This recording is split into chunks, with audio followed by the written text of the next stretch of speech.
This is a video lesson for Module 5, Lesson 20 and 21. The Lesson 20 and 21 learning target is I can use visual models to add fractions with related units using the denominators 2, 3, 4, 5, 6, 8, 10, and 12.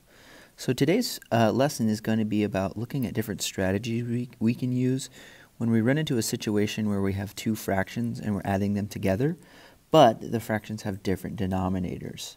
So we might see some problems that might look like 1/2 plus 1/4, or 1/8 plus 1/2, or 1/12 plus 2/4. So situations where the denominators in the addition sentence are different and how we go about adding them. Okay, because if you recall from our previous lessons, we need to make sure that we are adding like units. So we can't add halves to fourths together, but we have some strategies that we can use to rename and to change the fractions so that we can add them together. So I'm going to be showing a few strategies right now. So the first strategy I'm going to be showing you is using a tape diagram to represent the addition of 1/3 and 1/6. So I've already set up my two tape diagrams here. In the first tape diagram, I'm going to fill in 1/3 to represent the 1/3 that's right here. And in the second tape diagram, I'm going to fill in 1/6 to represent the 1/6 that is right here.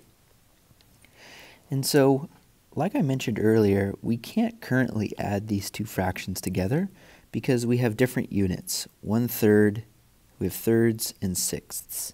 Okay, so we need to make sure that the denominators are the same before we can add them together. So what we're going to need to do is we're going to need to rename 1/3 and rename it with units of sixths so that we can add them or add it to this sixth right here. And to do that, we're going to just partition our thirds into sixths. So what we just did is we took 1/3 and we partitioned the whole tape diagram into sixths, and so now we have 1/6 right here and 1/6 right here. So we changed 1/3 into 2/6.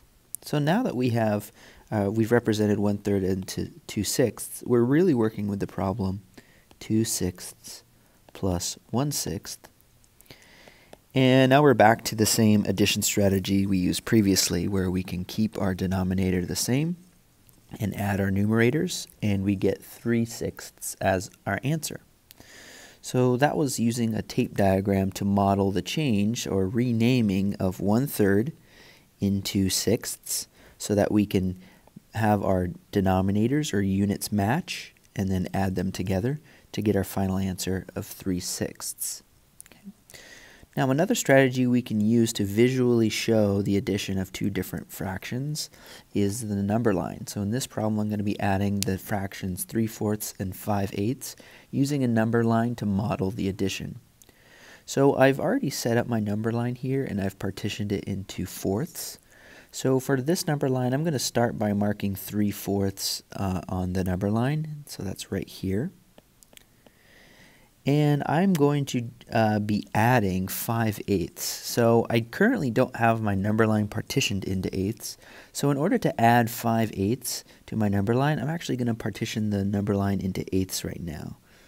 So 1/8, 2/8, 3/8, 4/8, 5/8, 6/8, 7/8. And then 1 whole, of course, is 8/8.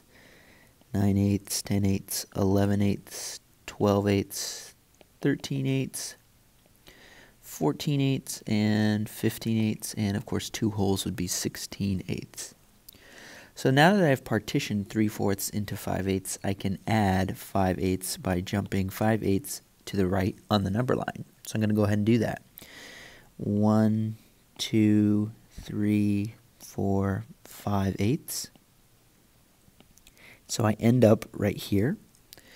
And so this shows me that 3/4 plus 5/8 is equal to 1 and 3/8, because that is this location on the number line, 1 and 3/8. Okay, so that's how we can use the number line to model the addition of 3/4 plus 5/8.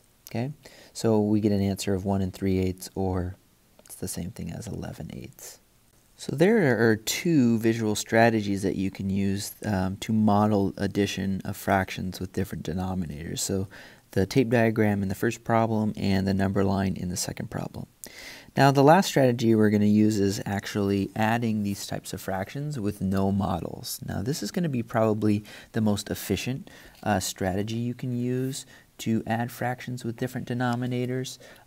It doesn't exactly show what's happening, but it's the most efficient. So let's go ahead and take a look at a couple examples here. So add the following fractions without using a model. So we're going to start with problem A right here, where we're adding 2/5 plus 3/10. So currently we can't add these two fractions together because they have different denominators. They have different units. So what we're going to need to do is we're going to need to see if we can rename one of the fractions so that it matches the other one.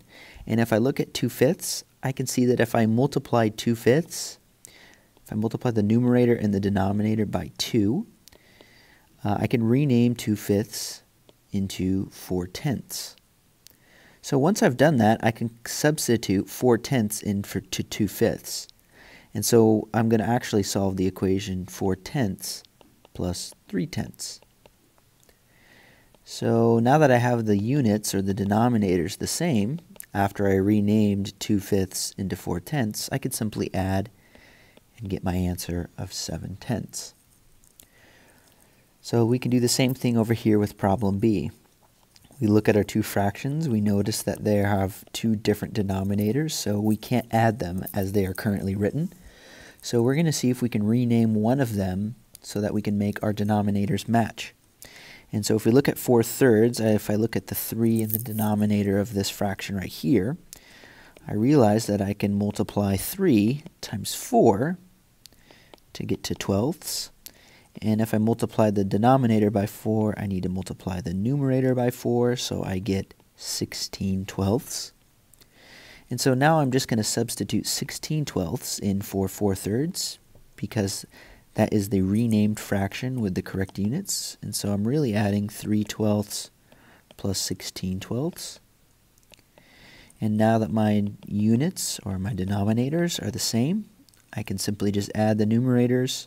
3 plus 16 is 19. Keep the denominators the same, and I get 19/12. And so I'm actually going to use a number bond here to rewrite this as a mixed number. And if I do that, I get 1 whole and 7/12, so I get 1 7/12 as my answer. So to kind of name the steps of adding fractions with different denominators, step by step, the first step is to rename fractions. So this could be one or both fractions. So both fractions have same denominator.